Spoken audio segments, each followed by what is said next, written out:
Good evening, everyone. Now, I'd like to introduce myself. My name is Jack Rawson. And Ross usually introduces the guest speakers at the Drumos Agora Dialogues, but tonight, since he's speaking, he asked me to introduce him. So, for those who don't know Ross, he has a very varied background of many different interests. For example, he started out as one of the IT pioneers here in Denmark. Later on, he was one of the first to do a hedge fund based on currency trading. He wrote a book about the Shakespeare authorship and the Francis Bacon, who actually wrote the book. He also wrote his own personal memoirs up to the year 2000. And he wrote a book 10, 12 years ago, very much like the current one, called Occupy World Street, about the world political situation and the need for reforms. And so he can talk about many things.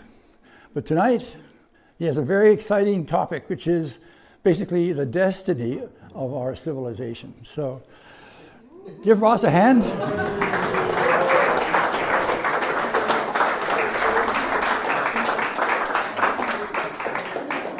Thank you very much, Jack. I hope I can live up to your expectations. Thank you. Now, I'm going to permit myself to sit down because I have a bad leg and I can't stand up for too long. So I'll just sit here.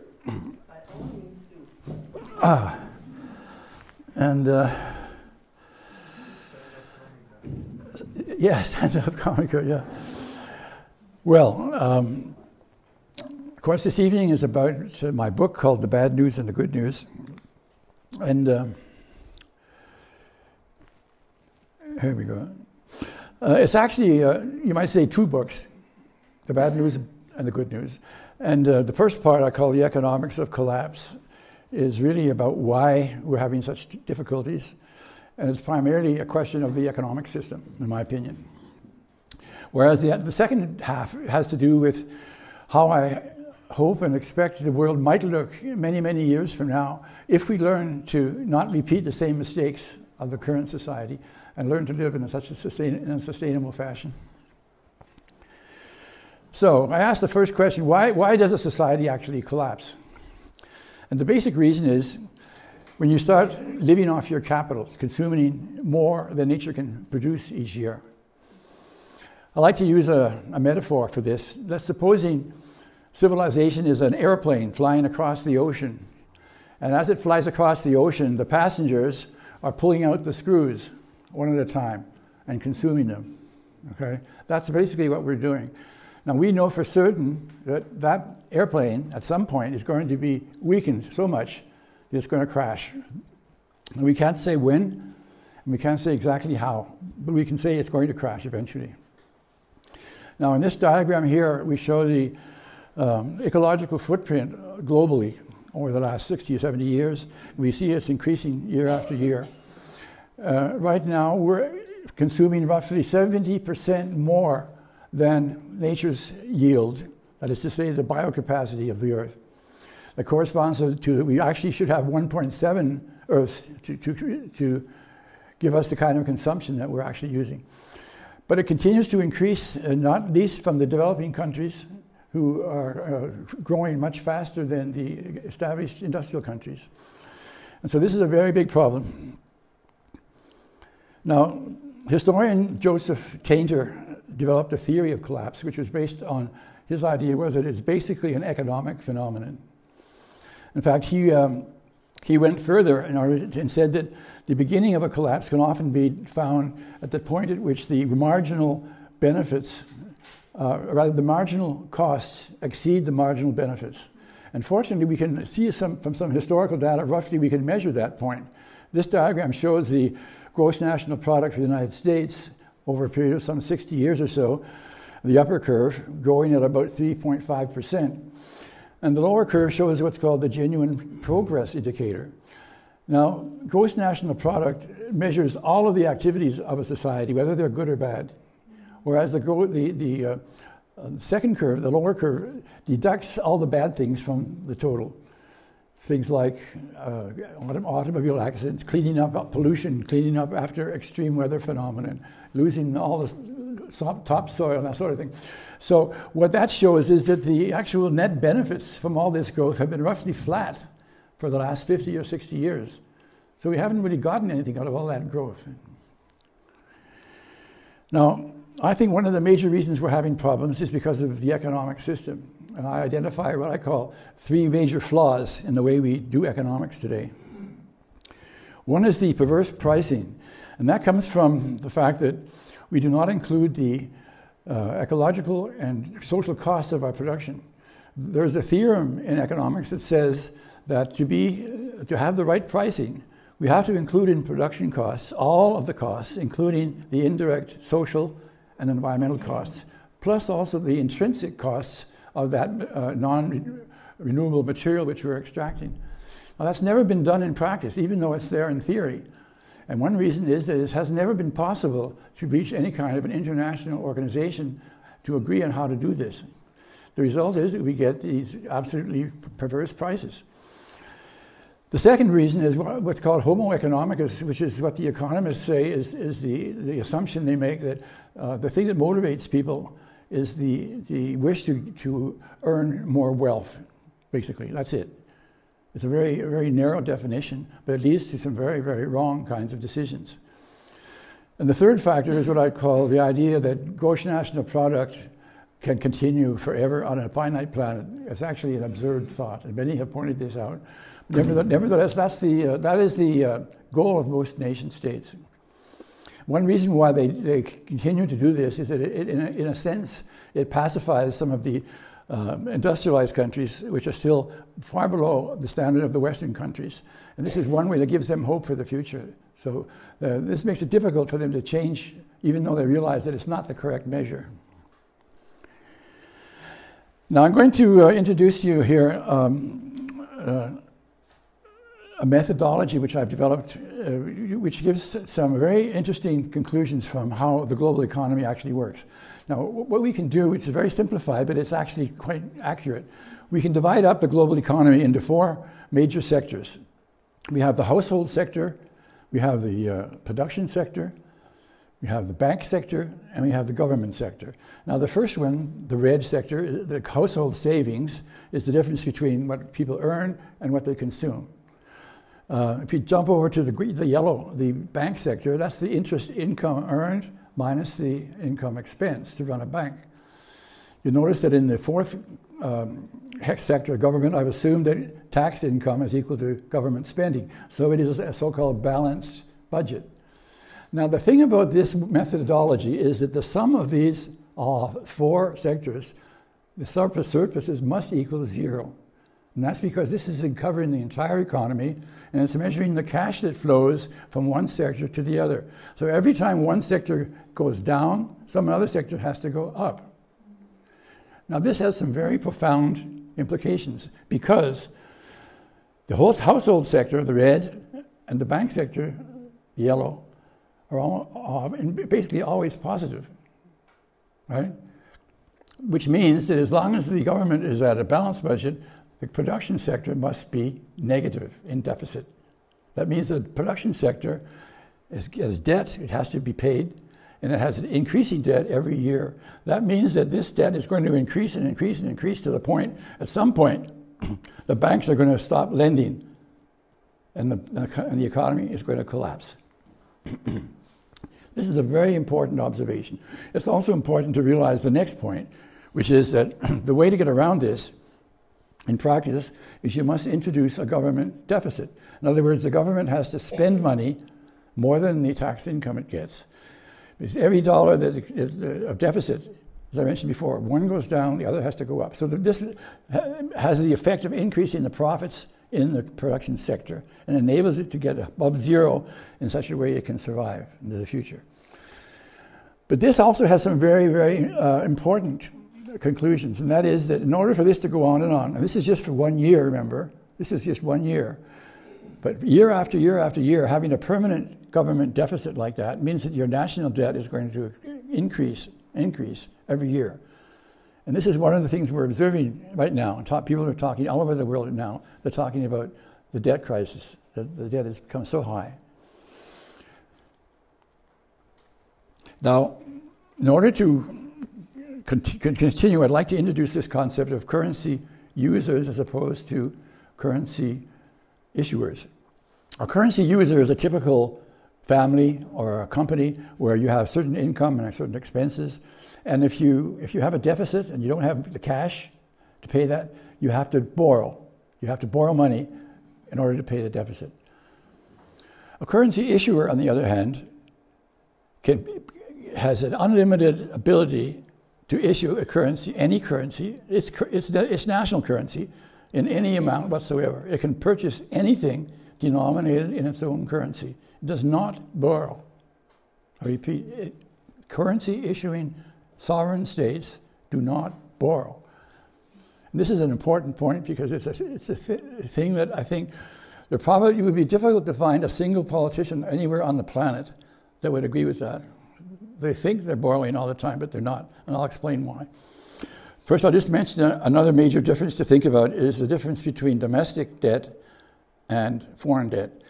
Foreign debt is money that must be paid back at some point through an export surplus or through selling off assets or through devaluing your currency, whereas domestic debt, as I'll show you in a minute, does not have to be paid back because you don't owe anyone, and I'll explain why. Now, this diagram may be difficult for some of you to follow this, but what I'm showing here is the balance sheet effect, the way the debt is created by the government. Let's suppose the government wants to purchase for $10 billion worth of military equipment. So what does it do? It makes a deposit out of the thin air. You can do that. It makes a deposit of $10 billion at, say, Citibank, for example. And this is the way the balance sheet would look.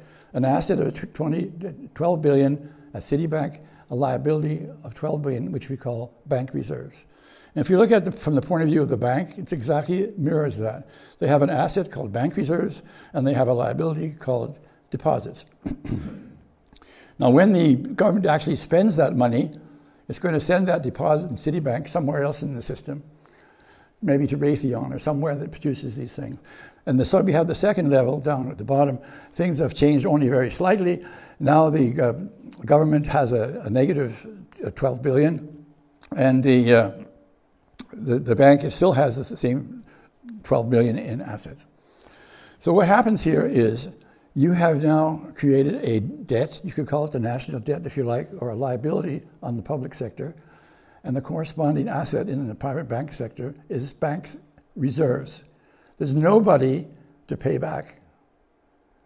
And this is the difference between being a currency issuer, like most countries are. There are very few that are not. Actually, only the Eurozone members are about the only ones. So that means that as opposed to a corporation, which when it borrows money or issues securities, it has to pay them back at some point. However, as I mentioned, most people, most politicians, most economists, as a matter of fact, are under the impression that we have to borrow when we have a deficit. But as a matter of fact, that's not true. So the next slide, I'll show you what actually happens.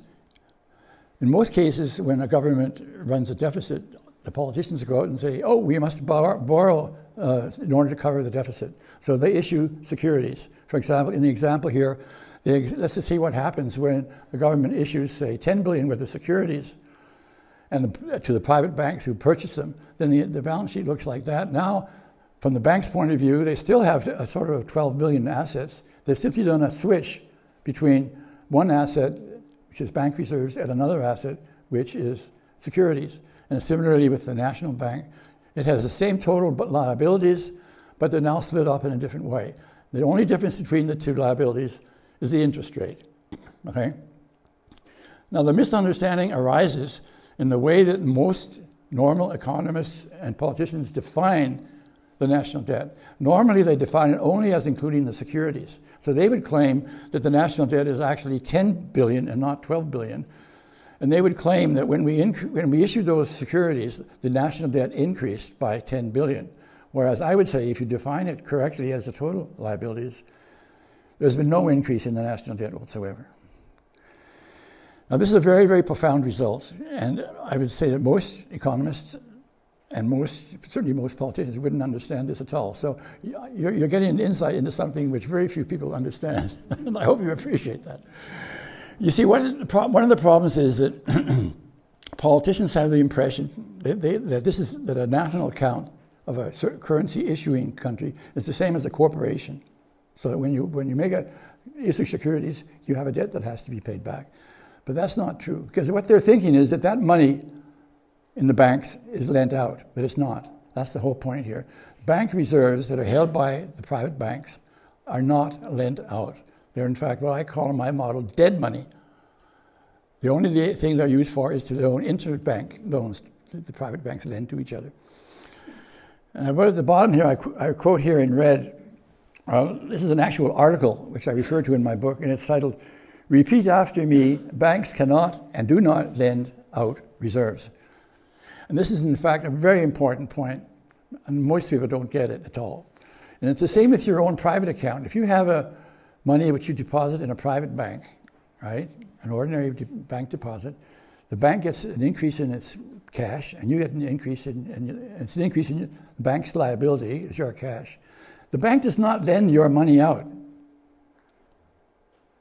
The bank does not lend your money out. It's the same as here. What they do is, if the bank creates a new loan, it deposits a new account or credits an additional account with an extra whatever, and it makes a corresponding loan on its asset side. It always uses new money when it ever creates an account. But a lot of economists, including some of the leading mainstream economists, still have the impression that it's the actual money that you deposit that is lent out. It's not. The same with they assume that the bank reserves are lent out. They're not. So what we're doing here when we issue all these securities, we're actually creating a tremendous extra amount of interest income that's not necessary in the society. Right now in the United States, people are talking about the fact that the total interest payments on the debt are approaching $1 trillion every year and increasing. And they will increase. As I mentioned before, the debt has to increase every year globally. And so it's going to increase every year. In 20 years, it'll probably be 20 trillion or 20 more trillion than it is today. And so they're worried about how we're going to handle that. The fact of the matter is that it's not owed to anyone. It's just a bookkeeping entry. And that's very important to understand. See how we're doing on time here. Okay. I want to show you an example of how this misunderstanding can occur. For example, in 2008, we had the major financial crisis in the United States. And the Federal Reserve was very concerned that because there had been so many banks that had gone bankrupt, and that nobody was lending money to each other, and everybody was holding back, and the system was getting frozen. So the Federal Reserve put a lot of money into the private banks. And they bought up a lot of securities. They bought a lot of non-performing loans to put liquidity into the system. Now, the critics, the pundits who are examining this, who don't understand monetary theory, they are all saying, this is going to cause hyperinflation. We're increasing the money supply by 300 or 400%. And there is a theory that most economists believe that says that inflation is proportional to the increase in the money supply. And they were saying, we're going to get hyperinflation. Well, what actually happened? Prices actually fell slightly. There was no inflation. And the reason is that money that's put into the banks is not lent out. It's just dead money. It's just a bookkeeping entry that corresponds to the bank reserves on the public sector's liability side. That's a very important thing to understand. One reason I come to this conclusion in my own work is that I define money as having three different kinds of functions in the society, where the standard definition of money is to look at it only as different degrees of liquidity. And in fact, most mainstream economic models don't include money at all. They more or less treat money as something you use to barter with, you buy from each other as a means of exchange. But they don't go into the questions that I do about things like what debt is and how prices and wages interact and so forth. So the third one here, bank reserves at the bottom, that's the red line. I've included here the bonds and as well as the cash here, the securities. In other words, assuming that the central bank purchases all of the outstanding securities, then the whole debt would be in bank reserves, which are dead. The first kind is bank credit. This is what keeps the real economy moving. And this is basically bank credit to cover the period between production and sales in a company. Typical company, it takes 3 to 6 months between actually producing a product and selling it. And in that period, workers have to receive income. So where is the income coming from? It's coming from the banks who provide credit. And if it takes 3 months on average to produce your goods, that means that the total credit is going to be roughly 1/4 of the total wage bill in that society. Now the second, what I call the second kind of money, is basically stemming from householder savings. This is what I call speculative money. That is to say, householders have a certain income, and they spend typically 80–90% of their disposable income on consumption goods. The remaining 10% or so, they save. And this money which they save goes around the consumption function and it can be used to purchase existing assets, stocks, bonds, property, and so forth.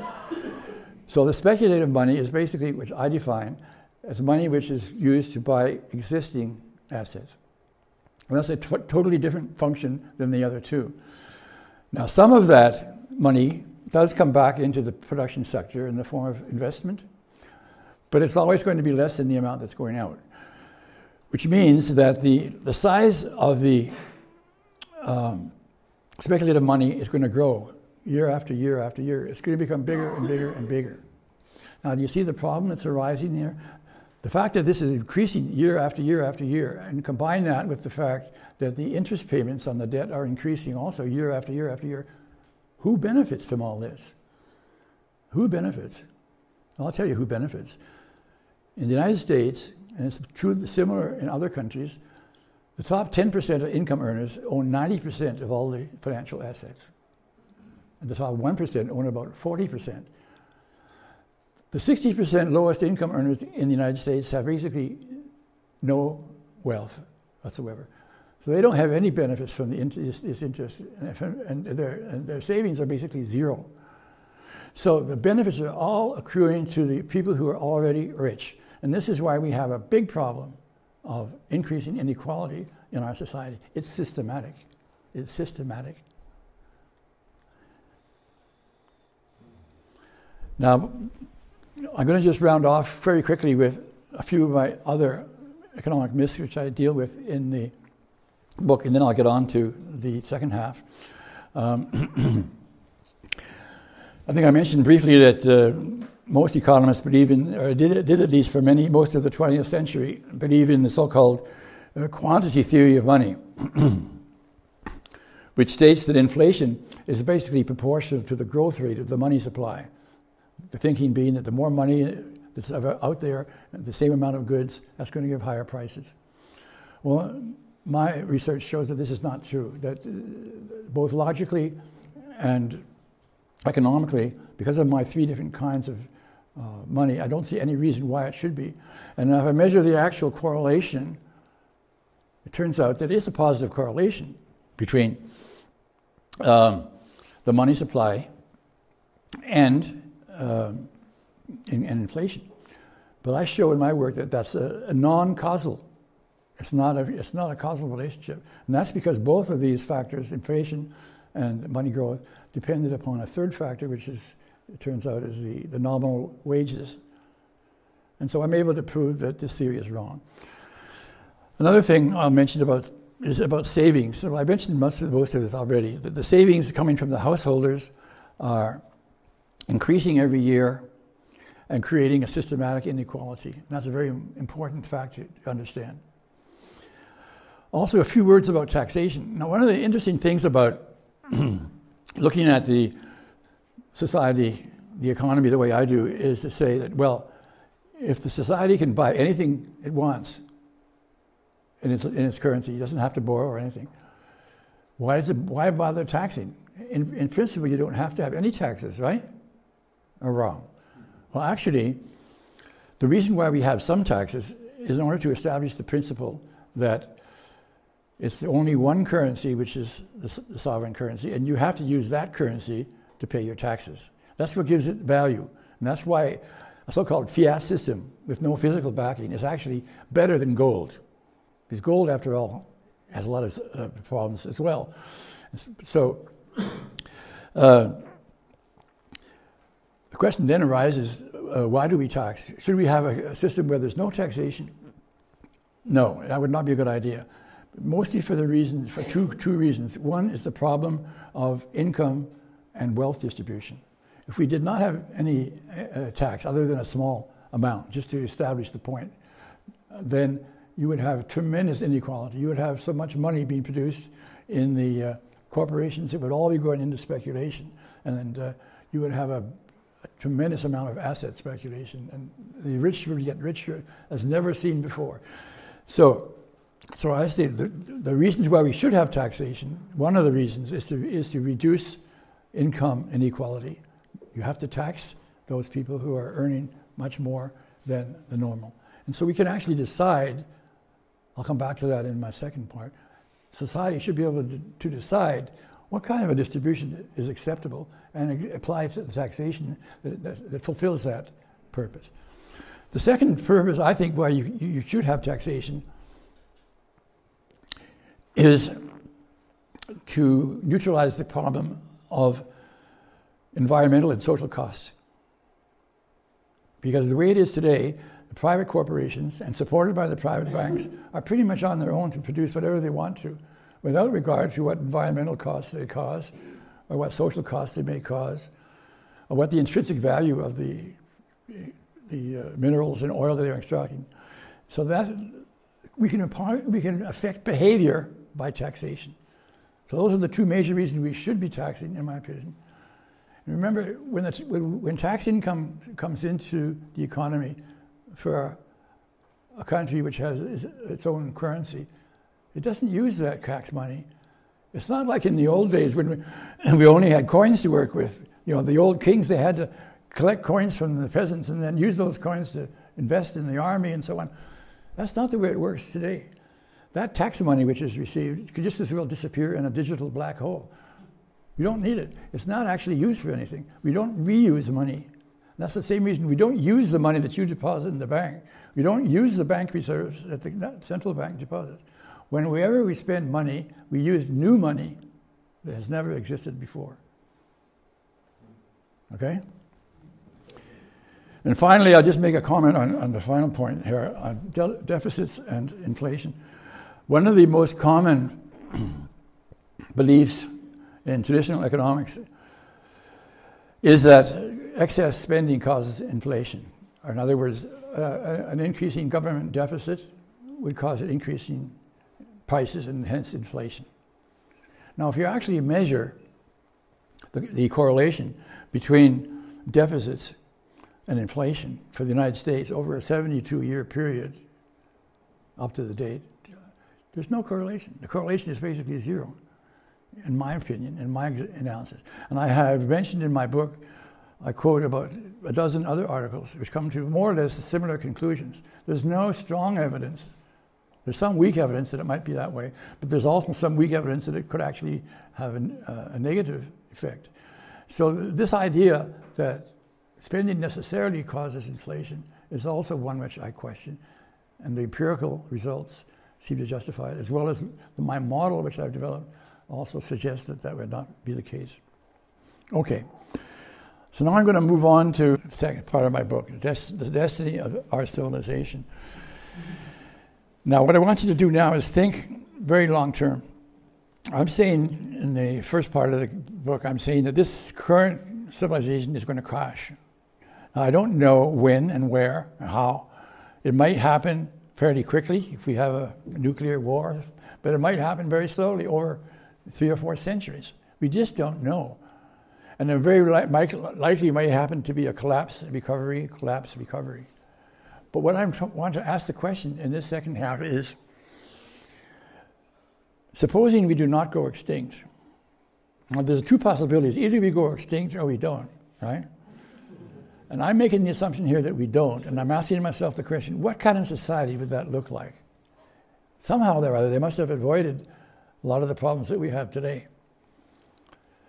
What would it be like? Okay, the first thing I'm saying is this society would have to have a different worldview. Our current worldview is pretty much based on exploitation, right? Exploitation of nature, exploitation of other people. That's basically what it is. And that isn't working. So this new worldview would be basically to say, we're not exploiting, we have recognized that we're a part of nature. We're an integral part of nature. We're not separated from it. We cannot consider it just to be resources, as the current economy assumes. In other words, we have to just live off the yield of nature and not the capital. Okay? Remember pulling out the screws? No more pulling out the screws. Or to what extent we do pull out screws, we have to replace them through recycling. Now, this particular way of looking at the world is what I would say the indigenous people's way of looking at nature. Nature for them is sacred. Now, I'm not saying our future society necessarily will consider nature sacred, but they will consider it to be a very, very high priority to have clean water, clean soil, clean air as a first priority. Because without that, they're not going to survive. Then there's the economic premises. They're going to be reversed. So where we now had perverse pricing, we're going to find new ways of organizing ourselves. And one good example is in agriculture. The agricultural system today is one of the worst examples of perverse pricing, where it appears to be optimal to use all this oil that we don't pay enough for to make fertilizer and big machines and pesticides, all made out of oil. And then we produce goods, plant life and so forth, vegetables, that are devoured of nutrients, because a lot of the topsoil is simply disappearing. Do you know that we've lost 1/3 of the total topsoil on the whole planet? And the last 2/3 may disappear in the next 60 years. That's what the scientists are telling us, the way we farm today, industrialized agriculture. Regenerative agriculture is based on the principle that the soil quality must be maintained, and we don't plow and destroy all those microorganisms under the earth. Another factor I think we're going to see in this society is what I call community living, as opposed to the current system, which is based on this idea of maximizing your personal wealth. That's a very egotistical way of looking at it, and it creates individualism and competition. Whereas the new society is not going to be based on so much on competition as in cooperation. And so we will help each other rather than fighting each other. We'll be in a community. And a third factor, the idea of gross national product would be dropped. And instead, we'll develop various measures of well-being, probably a sort of a dashboard approach, where there might be 6 or 7 different indicators that tell us something about how well we're doing in terms of the quality of life. These are some of the things that are going to happen. Some of the key characteristics of this society. One of them, if the society does survive, it's going to have to learn international cooperation. Because you cannot have a society existing if some countries are holding out and they won't cooperate with the rest. That's going to end in extinction at some point, at some time. So everybody has to cooperate. Now, in my last book, the one I wrote 12 years ago called Occupy World Street, I looked at this same question from an international perspective. And one of the things that I proposed in that book was that, internationally speaking, in order for such a society to function, all nation states are going to have to cede some of their sovereignty in 2 areas. One area is in the area of environmental directives, and the other is in the area of human rights. Everything else, I said, it could be left to the individual nation states as to how they want to run things, and we won't interfere with each other, just as long as they do those 2 things. So we have to have a central agency that everyone agrees has the right and the power to enforce its decisions, such that we don't repeat the same mistakes, that we don't start living off our capital once again. Another characteristic of this society, which follows directly from the fact that we're living only on the yield, that is to say the biocapacity, the plants and animals that are produced each year, is that there's going to be a ceiling on the total production.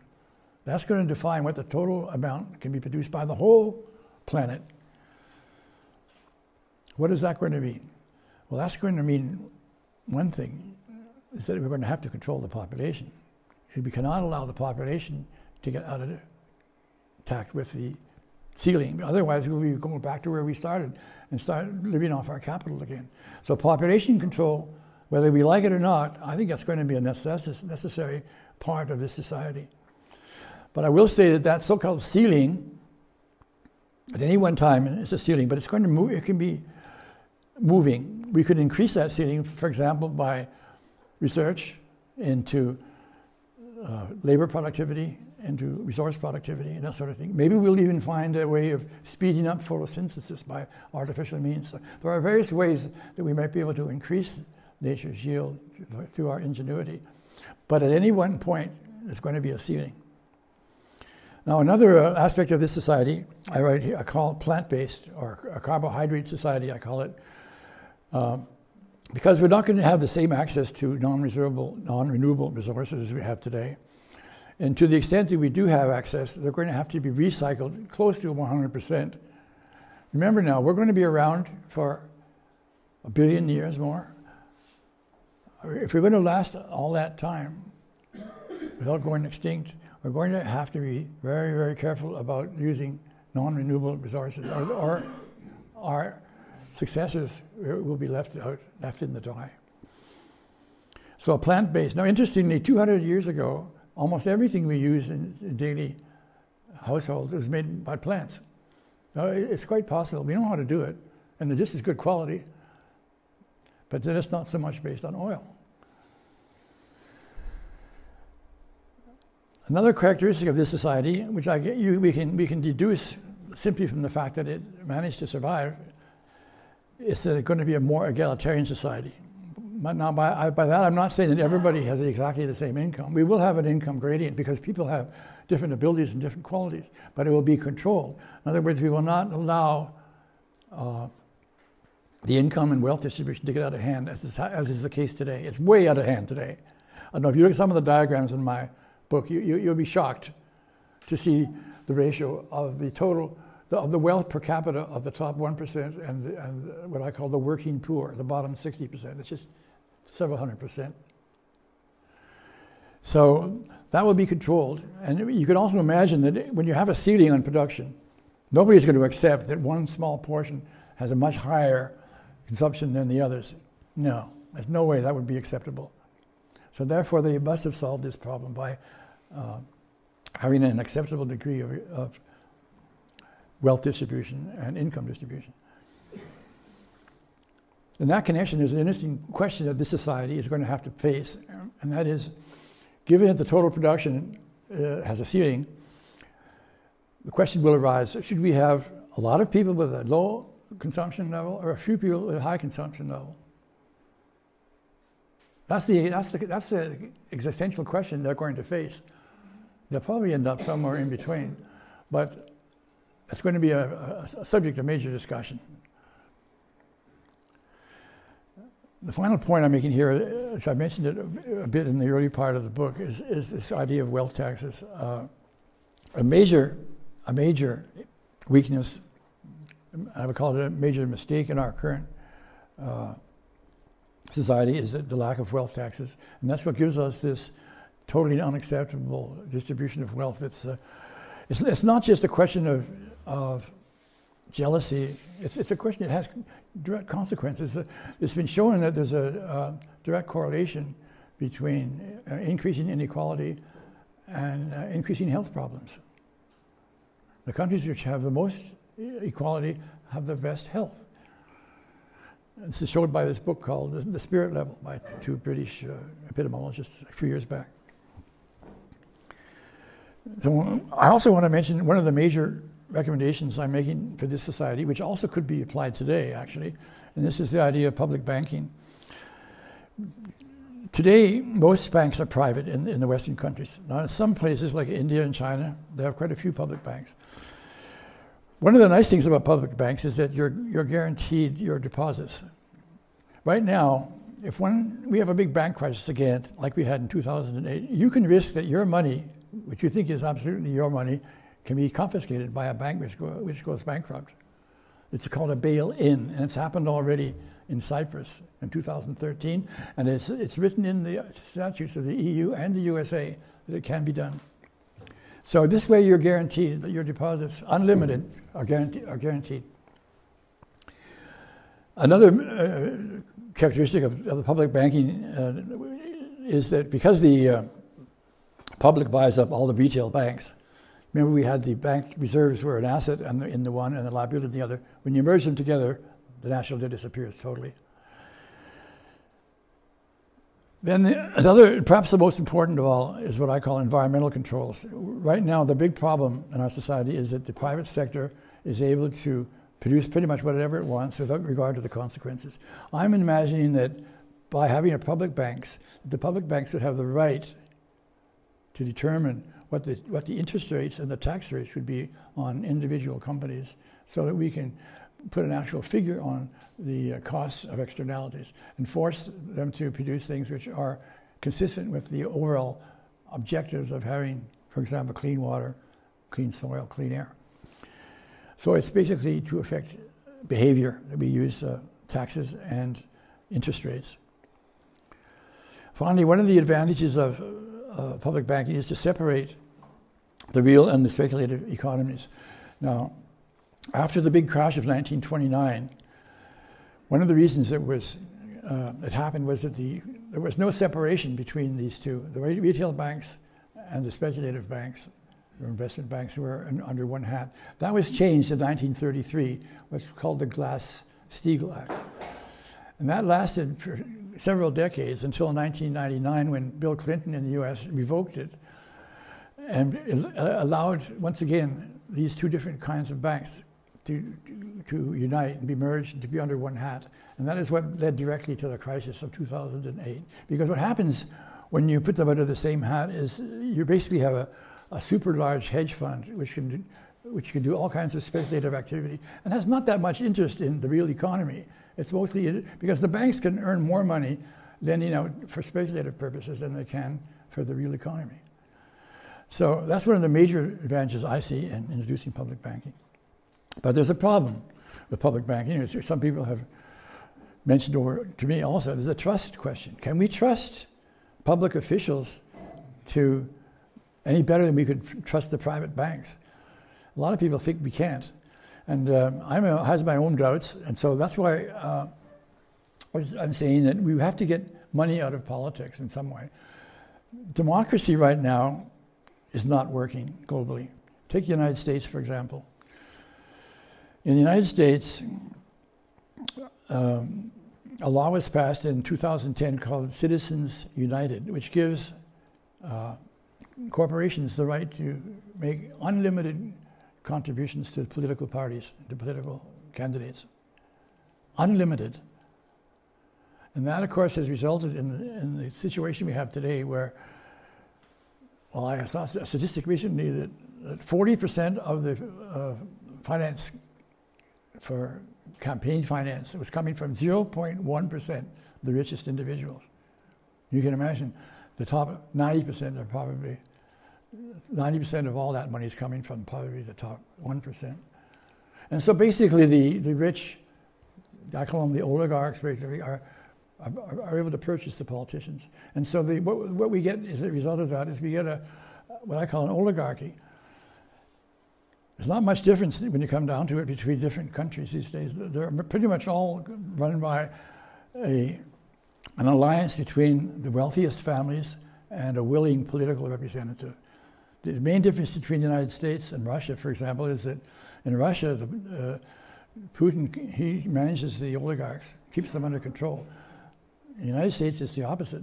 It's the oligarchs that control the politicians and the political process.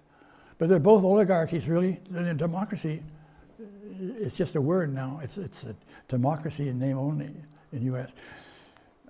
Brazil and India, two of the other biggest democracies, are well known for the corruption. So in many ways, it's just there's too much money in politics.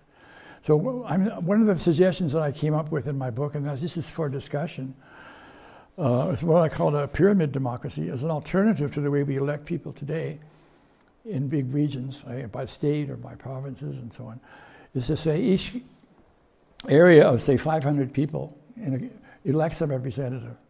People, you know roughly who lives in your community of 500 people, right? You can know personally that many people. And if 10 different regions of 500 people each, say 5,000 people, elect from those 10 one representative, and that's done all across the country, then you have the next level, say 50,000, 500,000. So at every level of the political system, you have representatives who are rooted in one local community.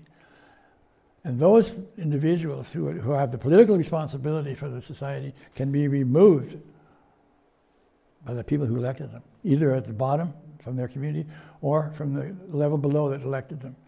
This way you have hopefully a better chance that politicians will not get captured by commercial interests. And the second element in my idea was what I call an ethical council. And this is the idea that you have a similar pyramid structure of very high integrity individuals elected again from each small community. But their function is to be sort of corruption hawks. So they're on the lookout for anybody who's getting in a private company or in the public sector that seems to be behaving in a way which is not acceptable. They could recommend that they be removed. Those are some of my ideas. So just to round off, I know a lot of people always ask me this question: what would be my advice to the youth today? Because you see, a lot of young people today are very pessimistic, as you know very well. Many young people are saying they don't want to have bring children into this world because it looks so dark. But my answer to that is, I suggest what you should rather do is work for a positive alternative.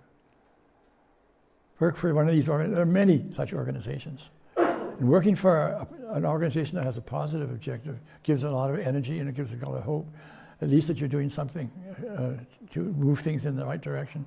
My own personal recommendation, because of my own background in the eco-village movement as well, maybe you could join an eco-village, or maybe even start a new one.